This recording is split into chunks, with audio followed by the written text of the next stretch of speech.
তোমার হিরোইন হওয়ার ইচ্ছে আছে? যদি ভবিষ্যতে কখনো ভালো কোনো কাজ পাই তাহলে অবশ্যই মিডিয়াতে ঢুকবো, যদি না পাই তাহলে থাকবে এটাতেই। মানে নায়িকা হবা? এটা আম্মুর কাছে জিজ্ঞেস করতে হবে।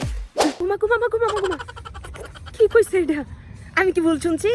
না মনে হয় এখন কথা হয়েছে আফাডাই জিগাইছে নায়িকা হওয়ার স্বপ্ন আসেনি, শুটিং করার ইচ্ছা আসেনি, সিনেমা করার। এই কইতাছে আম্মুরে জিজ্ঞেস করতে হইব, আম্মুরে জিগায় বলে তুই নায়িকা হইব, শুটিং শুটিং করবো।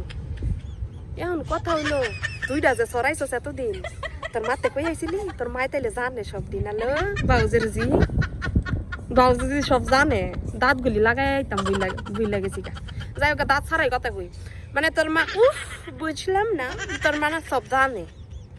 তুই নাইকে হবি এটা যদি তোর মাতে জিগান লাগে, হ্যাঁ তাহলে দুইটা লইয়া যে এতদিন কুচি নচি কচি কচি করছ মামা করছিলি, এটি তোর মায় জানে সব সব জানে করছে। ও আচ্ছা ট্রেনিং দেওয়া হয়েছে বুঝ লাগে ঠিক আছে।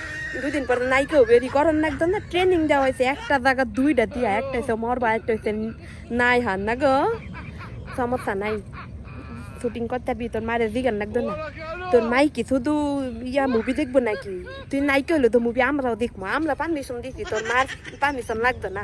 তুই যে শুটিং দেখাইছো এতদিন না গো, চিন্তা করছেন মা ঘুমা মা ঘুমা এটি 2টা সরাই খাইতারছে, ওনে নাইকা হইব কিনা হের মারতে জিগাইতে হইব। আরে মা ঘুমা হুতিনের ঘরে হুতিনের জি আইতেরা।